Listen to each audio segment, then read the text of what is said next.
एक गुरु का शिष्य बहुत बातूनी था। वह हर समय बातें करता रहता था, दिन भर इधर उधर की बातें करता रहता था और आश्रम के अन्य शिष्यों को सुनाता है। एक शिष्य को गालियां देता है, वह गपशप करता है और दूसरों के साथ अच्छा व्यवहार करने की कोशिश करता है, अपने मुंह से अपनी प्रशंसा करता रहता है और हमेशा अपने आप को गुरु के सामने सबसे बुद्धिमान और सिद्ध शिष्य साबित करने की कोशिश करता है। अपने को सभी शिष्यों से अलग और श्रेष्ठ मानते थे। उन्होंने कहा कि मैं एक अमीर परिवार का लड़का हूँ। अगर मैं चाहता तो एक आरामदायक और शानदार जीवन जी सकता था, लेकिन मैं वह सब छोड़कर यहाँ आया क्योंकि मुझे सच्चाई की तलाश है। मैं खुद को जानना चाहता हूँ, मैं जीवन को जानना चाहता हूँ। इसलिए मेरा यज्ञ सबसे बड़ा है। एक दिन के पुजारी ने सभी शिष्यों को आश्रम में बुलाया और कहा कि आप सभी को अगले 1 महीने तक कुछ संकल्प लेना है। इससे आपका संकल्प मजबूत होगा और आप में आत्मबल का संचार होगा। आप सभी अपनी क्षमता के अनुसार कोई भी संकल्प ले सकते हैं और 1 महीने के पहले आप में से जो कोई भी अपने संकल्प को भंग करता है, वह अपनी पुरानी दिनचर्या में वापस चला जाता है। सभी शिष्यों ने अपनी शक्ति के अनुसार बड़े या छोटे संकल्प लिए और गुरु को अपना संकल्प बताकर वहां से चले गए। लेकिन बातूनी शिष्य अपने को सबसे अलग और बड़ा दिखाना चाहता था। तभी वह गुरु की झोंपड़ी में पहुंचा और बोला कि मुझे कोई छोटा संकल्प नहीं करना है, बल्कि अपने जैसा कोई बड़ा और महान संकल्प करना है। कृपया बताएं कि मैं कौन सा संकल्प लूं। उस बातूनी शिष्य की बात सुनकर गुरु मुस्कुरा दिए और कहा, क्या तुम मेरे द्वारा दिए गए संकल्प को पूरा कर पाओगे? क्या तुम्हारे लिए उसे पूरा करना संभव होगा? नहीं, यह तुम्हारे लिए संभव नहीं है। तुम इसे पूरा नहीं कर सकते तो अपना संकल्प खुद खोजो। शिष्य ने कहा, नहीं गुरु, मैं पूरा करूंगा। आप मुझे जो भी संकल्प दें, आप कृपया मुझे बताएं। शिक्षक ने कहा, ठीक है, फिर आप अगले महीने चुप रहेंगे। मुंह से एक शब्द भी नहीं निकलेगा। वह आपका संकल्प है। शिष्य ने कहा, गुरुजी, क्या यह संकल्प है? यह बहुत आसान है, केवल 1 महीने के लिए चुप रहना है। मुझे एक बड़ा संकल्प दे जो मेरे श्रेय के योग्य है, जिसे पूरा करने में मुझे परेशानी हो रही है। गुरु ने कहा, पहले आप इस संकल्प को पूरा करें। शिष्य ने गुरु की आज्ञा का पालन किया। वह उसी समय चुप हो गया और मुड़ा और झोंपड़ी से बाहर चला गया। उसे चुप रहना बहुत आसान लगा। उसने किसी तरह चुपचाप 1 दिन बिताया, लेकिन दूसरे दिन से उसके मन में न बोलने का बोझ बढ़ने लगा। तीसरे दिन उन्हें भारीपन महसूस होने लगा और चौथे दिन एक अजीब सी बेचैनी होने लगी, क्योंकि आश्रम के सभी शिष्य आपस में बात कर रहे थे। वह भी उनके सामने अपना पक्ष रखना चाहता था और उनकी बात बंद करना चाहता था, लेकिन उसका निश्चय उसके रास्ते में आ खड़ा हुआ। इसलिए वह सारा दिन केवल मुंह और आंखें ही बनाता रहा। ऐसे ही कुछ दिन और बीत गए और शिष्य बीमार पड़ गया। उसका सिर फटने वाला था। खाने पीने का भी मन नहीं करता था। वह बस बोलना चाहता था। वह मास्टर जी के पास गया और उनके सामने बैठ गया और उन्हें लिखकर कहा, मास्टर जी, मुझे बोलना है। बिना कहे मुझे सांस नहीं आ रही है। मेरा दम घुट रहा है। मैं अंदर से पागल हो रहा हूँ। मैं क्या कर सकता हूँ? क्या मुझे अपने संकल्प तोड़ देने चाहिए? मास्टर जी यह पढ़कर मुस्कुराए और कहा कि संकल्प तो टूटने के लिए होते हैं, लेकिन जो व्रत को पूरा करता है वही अपने भीतर की शक्ति को बढ़ा सकता है।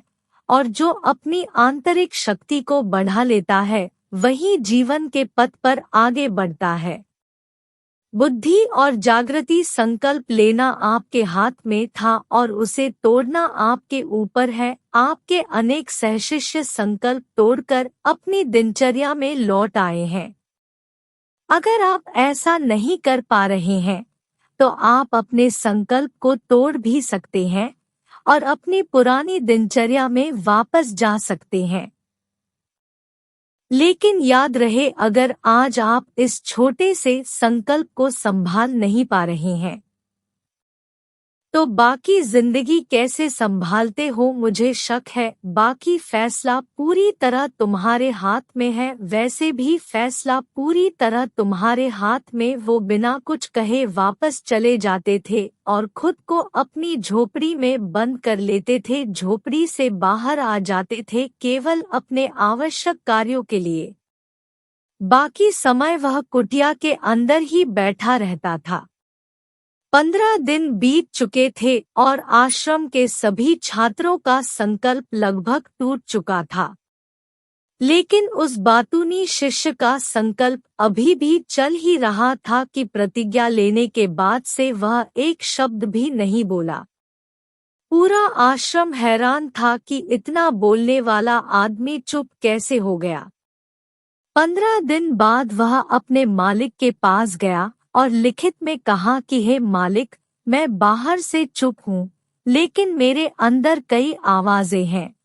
बहुत रोना और शिकायत है। मैं अंदर ही अंदर बात करता रहता हूँ। मेरा मन तरह तरह के सवाल करता रहता है। बाहर से जितना शांत हूँ भीतर उतना ही कोलाहल है। मुझे संदेह है कि मेरा संकल्प अभी भी कायम है या नहीं।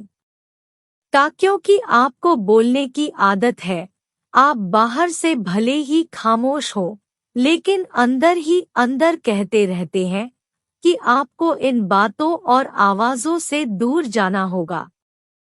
शिष्य गुरु को प्रणाम करके चला जाता है और भोर होते ही वह अपनी कुटिया छोड़कर जंगल में चला जाता है।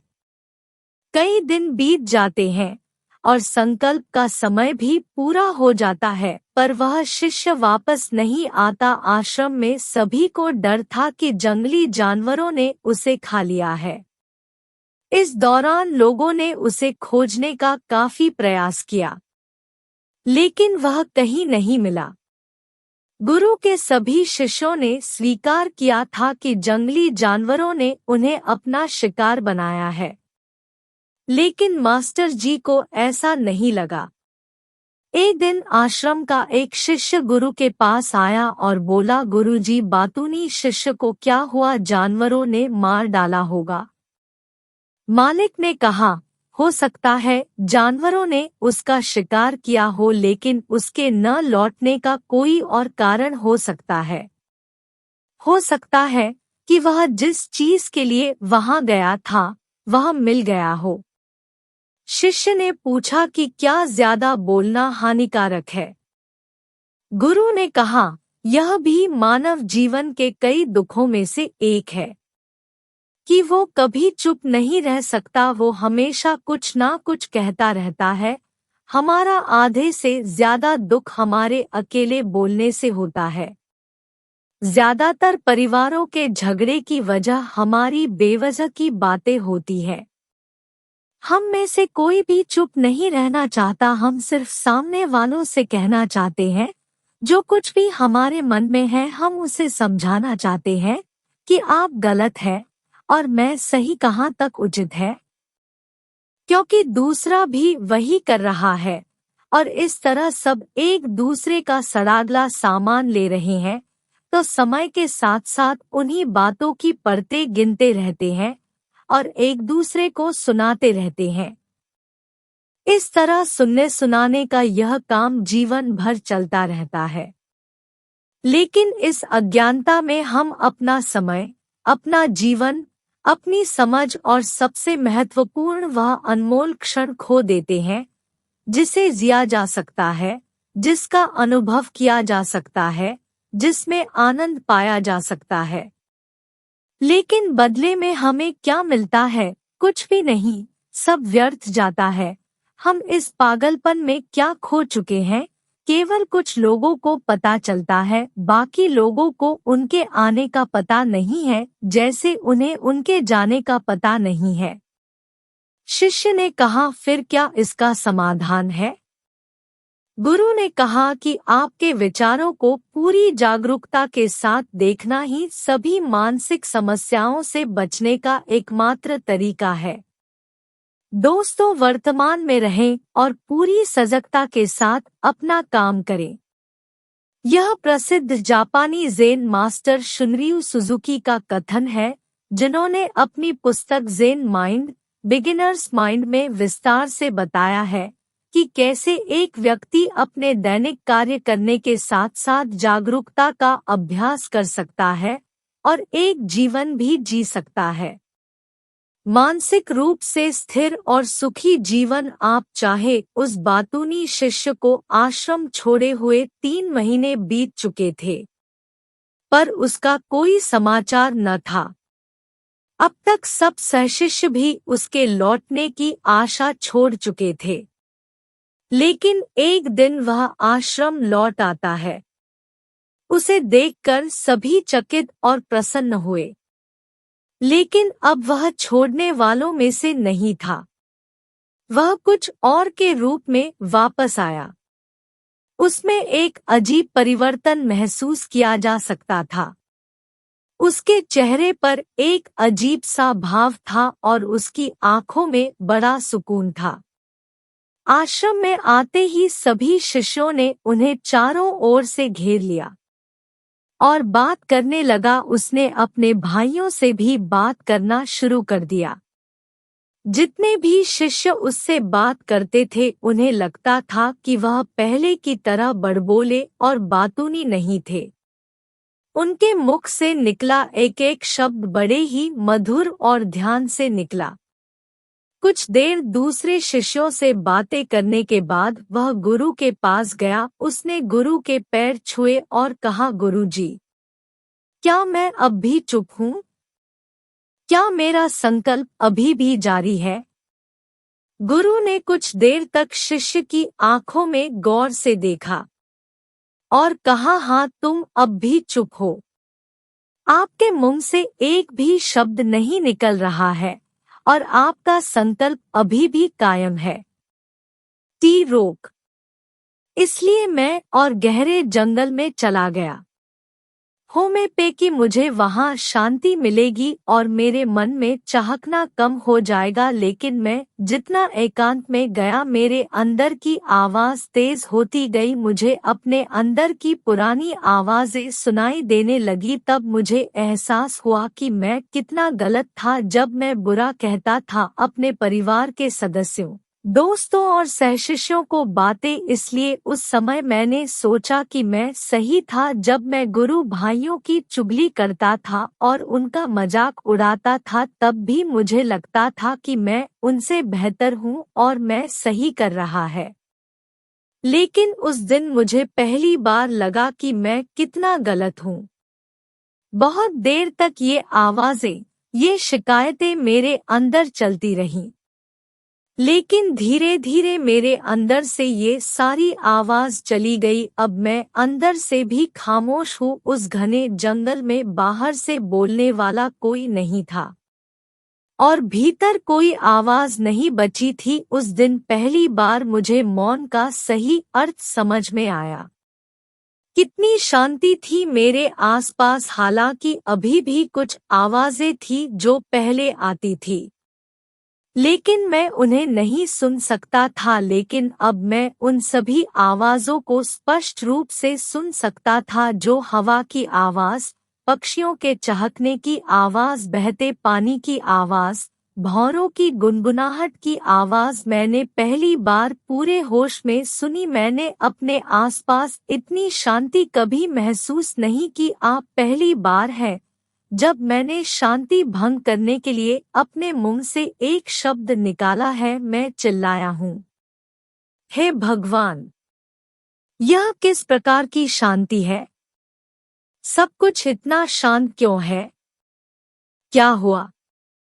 लेकिन मेरे चिल्लाने पर भी कि शांति भंग नहीं हुई।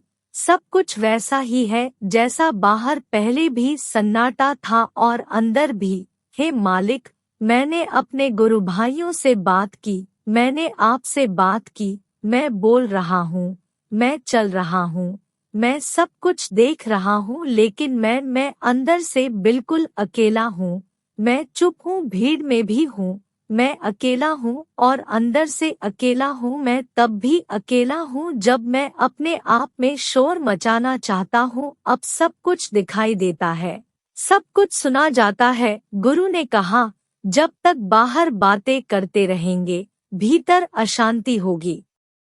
जिस दिन हम अपने भीतर की ओर मुड़ेंगे तो हमारे मुंह से जो भी निकलेगा हम शांत रहेंगे। दुनिया में जितनी भी बुराइयां हैं वे ज्यादातर हमारे बोलने से ही पैदा होती है, क्योंकि हम चुप नहीं रहना चाहते। हम जरूरत से ज्यादा बात करते हैं। हम दूसरे व्यक्ति की बात नहीं सुनना चाहते हैं, बल्कि चाहते हैं कि वह बात करना बंद कर दे। हम उसे बताना चाहते हैं कि मैं कौन हूँ। हम उसे अपनी सारी क्षमताएं दिखाना चाहते हैं। बस यही हमारे जीवन का उद्देश्य रह जाता है। कभी एक दूसरे को सुनना नहीं चाहते, समझना नहीं चाहते। उन्होंने कभी चुप रहना नहीं सीखा, क्योंकि खामोश रहने से ही वो खुद को छोटा महसूस करते हैं। दुनिया के सारे युद्धों की वजह हमारी ही बोलती है, इसलिए हमें उतना ही बोलना चाहिए जितना जरूरी हो, क्योंकि बेकार की बातें करने से ऊर्जा बर्बाद होती है और बोलने से हम कभी अंदर की ओर नहीं मुड़ते, क्योंकि वो हमें बाहर की ओर खींचती रहती है। और क्या क्या इस दुनिया के अलावा कोई बाहर है, लेकिन अगर हम अपने भीतर की दुनिया की ओर मुड़ना चाहते हैं तो इस मुंह को बंद रखना चाहिए। इसलिए जो सभी प्रबुद्ध हो गए हैं, एकांत की ओर भागा, ताकि उन्हें ज्यादा न बोलना पड़े, न ज्यादा सुनना पड़े। वे अकेले रहें और शांत रहें, ताकि वे आसानी से भीतर की यात्रा कर सके। लेकिन कोई चाहे तो इस दुनिया में रहकर भी एकांत में रह सकता है, शांत रह सकते हैं, लेकिन इसके लिए उन्होंने अपनी ऊर्जा बचाई होगी, जिसे वे व्यर्थ की बातों में बर्बाद कर रहे थे। दोस्तों, इस कहानी की सीख यह है कि व्यर्थ बोलने से आपकी ऊर्जा नष्ट होती है, और ऐसा कहना हमें वापस भीतर नहीं जाने देता, क्योंकि यह हमें बाहर की ओर झुकाए रखता है। और जो अपने भीतर यात्रा करना चाहते हैं उन्हें अपना मुंह बंद रखना चाहिए। मुझे आशा है कि आपको यह कहानी पसंद आएगी और आपको बहुत कुछ सीखना होगा।